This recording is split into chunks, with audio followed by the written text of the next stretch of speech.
नमस्कार, मैं अनीता पांडे, शासकीय high school police line Shahdol. आज हम कक्षा 10वीं सामाजिक विज्ञान अध्याय 18 अर्थव्यवस्था, सेवा क्षेत्र एवं अधोसंरचना, इसके परीक्षा उपयोगी महत्वपूर्ण वस्तुनिष्ठ अतिलघुत्तरी लघुत्तरी प्रश्नोत्तरों के बारे में हम जानकारी प्राप्त करेंगे और इसके महत्वपूर्ण प्रश्नों के बारे में अध्ययन करेंगे। तो आइए जानते हैं इसके महत्वपूर्ण प्रश्न उत्तर। महत्वपूर्ण प्रश्नोत्तरों में हमारा पहला प्रश्न है, अर्थव्यवस्था का कितने क्षेत्रों में विभाजन किया गया है? तो अर्थव्यवस्था का विभाजन 3 क्षेत्रों में किया गया है। सेवा क्षेत्र अर्थव्यवस्था का कौन सा क्षेत्र होता है? सेवा क्षेत्र अर्थव्यवस्था का तृतीयक क्षेत्र होता है। वर्ष 2005-06 में सकल घरेलू उत्पाद में सेवा क्षेत्र का कितने प्रतिशत योगदान था? तो वर्ष 2005 में सकल घरेलू उत्पाद में सेवा क्षेत्र का 52.4% योगदान था। शिक्षा एवं स्वास्थ्य किस अधोसंरचना के अंग हैं? तो शिक्षा एवं स्वास्थ्य सामाजिक अधोसंरचना के अंग हैं। ऊर्जा आयोग का गठन कब किया गया? ऊर्जा आयोग का गठन मार्च 1981 में किया गया। सेवा क्षेत्र रोजगार प्रदान करता है। तो सेवा क्षेत्र रोजगार प्रदान करता है प्रत्यक्ष एवं अप्रत्यक्ष दोनों रूप से। कृषि क्षेत्र किसमें सम्मिलित है? कृषि क्षेत्र प्राथमिक क्षेत्र में सम्मिलित है। जैसे जैसे अर्थव्यवस्था विकसित होती है, राष्ट्रीय आय में तृतीयक क्षेत्र का अंश क्या होता है? बढ़ता जाता है। परिवहन एवं संचार किस क्षेत्र में आता है? तो परिवहन एवं संचार तृतीयक क्षेत्र में आता है। यूनाइटेड टेलीकॉम संबंधित है। यूनाइटेड टेलीकॉम नेपाल से संबंधित है।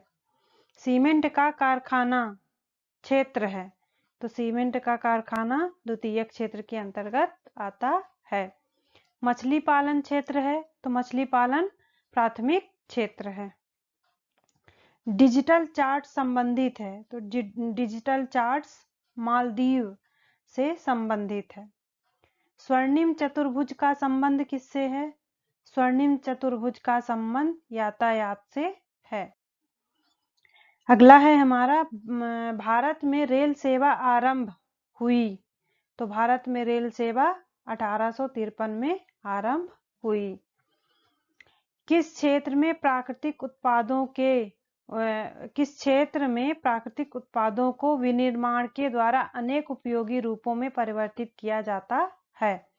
तो वो है द्वितीयक क्षेत्र, जिसमें प्राकृतिक उत्पादों को विनिर्माण करके उसका उपयोगी रूप में परिवर्तित किया जाता है।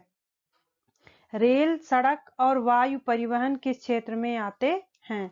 तो रेल, सड़क और वायु परिवहन तृतीयक क्षेत्र के अंतर्गत आते हैं। संचार सेवा की शुरुआत कब हुई? संचार सेवा की शुरुआत 1837 में हुई। सेवा क्षेत्र क्या है? तो सेवा क्षेत्र तृतीयक क्षेत्र की गतिविधियों से वस्तुओं के स्थान पर सेवाओं का सृजन होता है, अतः इसे सेवा क्षेत्र भी कहा जाता है। अधोसंरचना किसे कहते हैं? वे सुविधाएं एवं क्रियाएं जो उत्पादन के कार्यों में सहायक होते हैं, उनको क्या बोलते हैं? अधोसंरचना कहते हैं। जैसे सौर ऊर्जा, परिवहन के साधन, बांध, शिक्षा, स्वास्थ्य और सुविधाएं, ये हमारी अधोसंरचना कहलाते हैं। ज्ञान आधारित समाज किसे कहते हैं? तो ज्ञान आधारित समाज किसे कहते हैं? वह समाज जिसमें सभी क्रियाएं उपलब्ध ज्ञान के आधार पर संरचना होती हैं और दूर संचार तकनीकी के विस्तार से ज्ञान आधारित समाज की धारणा का विकास होता है। ऐसा समाज कैसा समाज कहलाता है? ज्ञान आधारित समाज कहलाता है। दूर संवेदी इकाई से आप क्या समझते हैं? तो उपग्रह के माध्यम से संचालित संचार सेवाएं, भूजल स्तर मापना, खनिज व पेट्रोलियम पदार्थों का पता लगाना, नक्शा तैयार करना, गुप्त जानकारियां आदि सेवाओं का क्रियान्वयन दूर संवेदी इकाइयों के द्वारा होता है। इन्हें हम दूर संवेदी इकाई कहते हैं। अगला है, देश की जनसंख्या का वह भाग जो प्रत्यक्ष रूप से उत्पादक क्रियाओं में सहयोग करता है वह क्या कहलाता है? तो वो देश की जनसंख्या का वह भाग जो प्रत्यक्ष रूप से उत्पादक क्रियाओं में सहयोग प्रदान करता है वो द्वितीयक क्षेत्र कहलाता है। अगला है हमारा कार्यशील जनसंख्या का व्यावसायिक वितरण का प्रतिशत किस प्रकार रहता है? तो कार्यशील जनसंख्या का व्यावसायिक वितरण का प्रतिशत बढ़ता जाता है।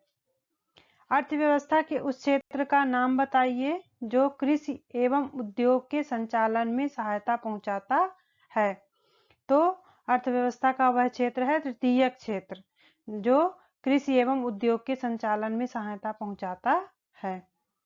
डॉक्टर, शिक्षक, नाई, धोबी, वकील आदि की सेवाएं किस प्रकार के कार्य क्षेत्र में आती हैं?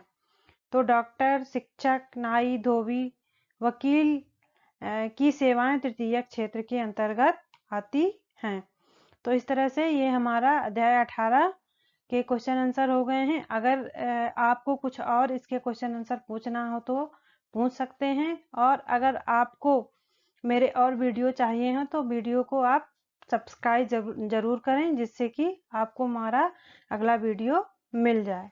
धन्यवाद।